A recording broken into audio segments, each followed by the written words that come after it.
Ada yang masih inget nggak sih jajanan jadul satu ini? Ini tuh enak banget dan bikin kangen dan kriuk banget. Hmm,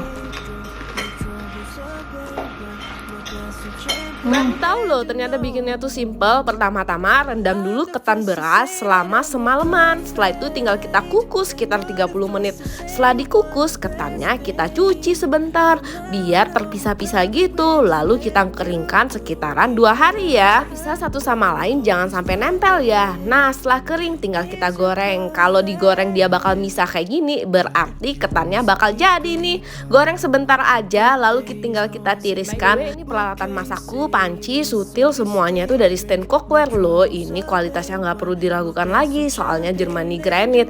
Nah, untuk pemanisnya aku pakai gula yang digoreng sampai menjadi golden brown atau caramelized kayak gini. Setelah itu tinggal dicampur ke ketannya lalu dipotong deh. Selamat mencoba. Ada yang masih inget nggak sih